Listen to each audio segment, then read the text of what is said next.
Hi, I'm Charlene Haparachi, and I'm a leading expert in the field of reproductive medicine, and I'm here to answer your questions on Ask the Expert.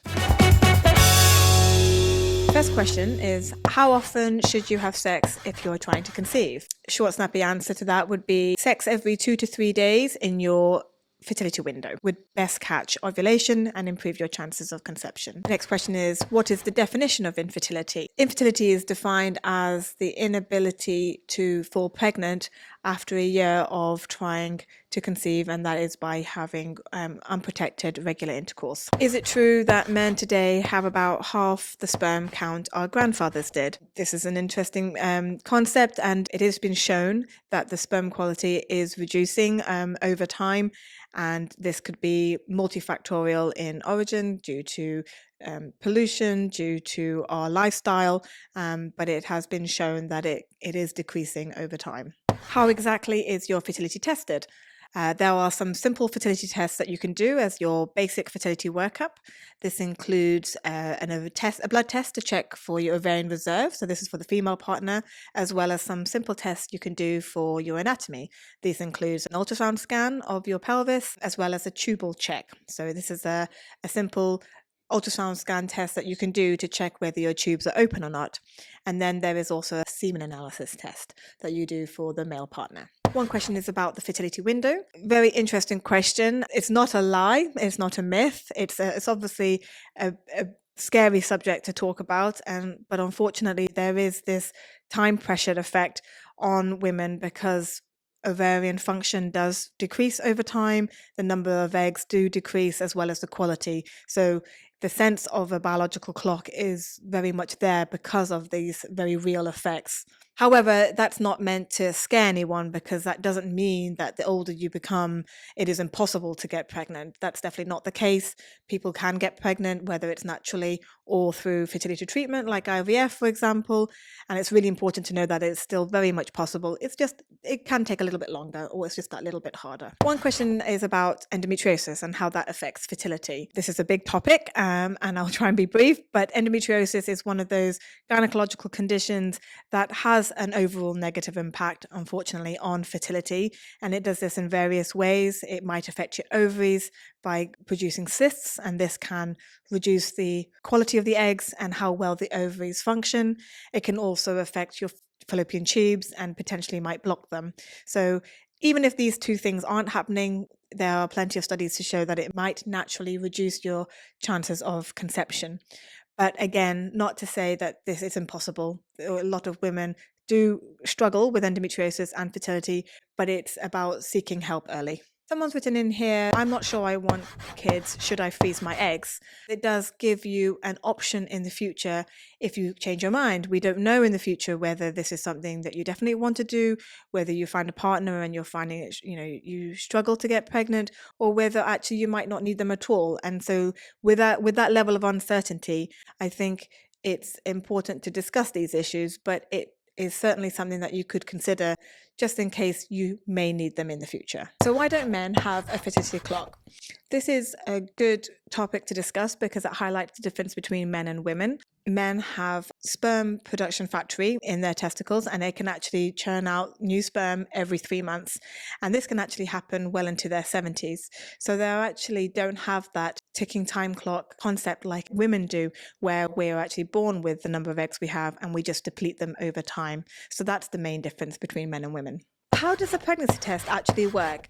So the pregnancy test is a test that picks up the beta-HCG hormone that gets produced when you have a pregnancy. It picks this up in the urine and it comes up as positive or negative. This is generally seen when you miss a period, and that is the most accurate time to do a pregnancy test. The minimum time you can have a positive pregnancy test is 3 weeks after your last episode of unprotected intercourse. Next question, how does steroids affect men's sperm and fertility? Steroids is a controversial topic because it is not well known for its negative impact on fertility.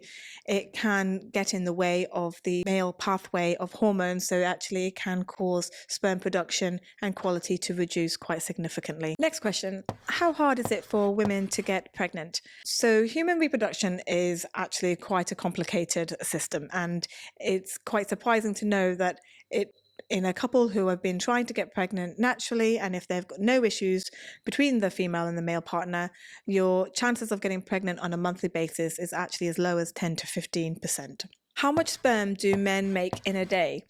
This is a tough question because I can't put necessarily a number on it, but in a sperm ejaculate, there are millions of sperm in there, and actually new sperm is produced on a daily basis. It takes about 90 days for a single sperm to mature. So when we do a sperm sample, we are going to be looking at millions and millions of sperm. So we'd say that it's in that region of the number of how many. So we would say that it's in the region of millions on a daily basis.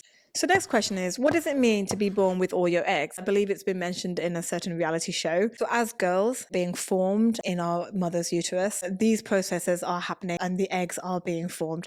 They are in a very immature state at that point. And then when we are delivered and we're born, then actually a good number of eggs are expelled for no good reason. This expulsion of eggs happens over various points in our reproductive life, and each time we have a menstrual cycle, we'll also be getting rid of a certain number of eggs on a monthly cycle. And this is what it means that when you go through the menopause, it actually is running out of all your eggs, essentially. So we do that on a monthly basis up until the age of 50, 51. So next question, does having a phone in my pocket reduce my sperm?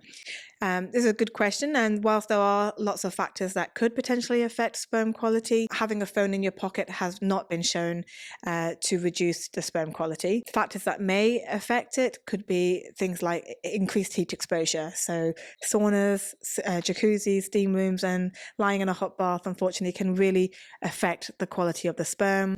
Things like tight underwear and cycling for many hours. So these are things that you could try and reduce to improve your chances of conception. Next question, how do we voluntarily decrease our fertility? The lifestyle factors that are within your control, things like smoking, drinking excessively, taking illicit drugs, anabolic steroids, having an unhealthy diet, whether it's like high in fats or sugars, and therefore not keeping our BMI within that healthy 19 to 30 range. These are factors that can potentially reduce our chances of conception.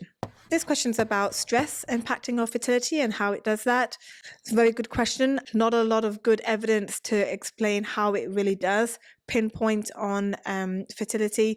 There's lots of studies to show that having fertility problems can increase stress, but it's very hard to prove whether stress can also impact our fertility. However, it has been shown indirectly to negatively affect our fertility because it can get in the way of our menstrual cycles. We know that if we're very stressful, menstrual cycles can get a bit irregular, or you can quite commonly miss a period. It can affect your libido, and your actually chances of having unprotected intercourse goes down quite dramatically. So in these ways, that's how stress can affect your fertility. Next question. How long on average do different age groups need to try to get pregnant? This is a bit tricky because there are actually many factors that can contribute to why people might not be able to get pregnant. On average, we say it can take a good 1 to 2 years for most couples to fall pregnant, and that's very normal. After 2 years, then chances do start to plateau a little bit, and then after 3 years, those chances do reduce. So that's important to remember, and that's true for any age group. But as we know, as we get a bit older, the length of time it does take to get pregnant can take a little bit longer. Does being celibate damage men's sperm? Again, interesting question. Something that's been researched over and over and has gone round and round in terms of its advice. The longer the abstinence period before sperm quality has shown to have slight differences in the quality of the sperm. So if someone is producing sperm on a daily basis, then maybe the numbers are reduced, but actually the quality is shown to be quite good. If you are celibate for some time and then you do a sperm quality test, then the numbers are high, but maybe the quality of the sperm is on the lower side.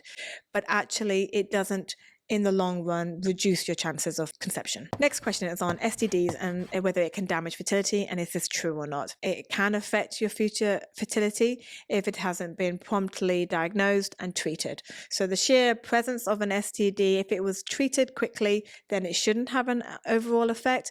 But actually, if it's not been picked up quickly or treated adequately, then it can potentially track up the genital tract and affect the fallopian tubes. So this is something that can easily be prevented. Next question, how can I improve my chances of being fertile naturally? This comes down to improving your lifestyle factors. So having a well-balanced diet is what we would always recommend. There are fertility nutritionists there that can help you with this, but I think it's really important to not have to go to an extreme. I think basically following normal, healthy advice. So general advice would be to reduce your alcohol. You don't need to be teetotal, but for women, it's around 1 to 2 units per week, and for men, about 2 to 3 units per week. And the last question is, what is IVF? IVF stands for in vitro fertilization. It is a type of fertility treatment that mimics what happens naturally, but magnifies it. So what we'd like to do is give the female partner hormones in the form of injections to grow and mature several eggs, and then we go in and collect them, get the partner's sperm, create the embryos in the lab, ideally grow them to day 5, which is what mimics what happens in the fallopian tubes, pick the best embryo and put it back into the female partner. It is quite an invasive and intrusive process, and it can take several weeks to complete, but it is an effective method to maximize your chances of natural conception.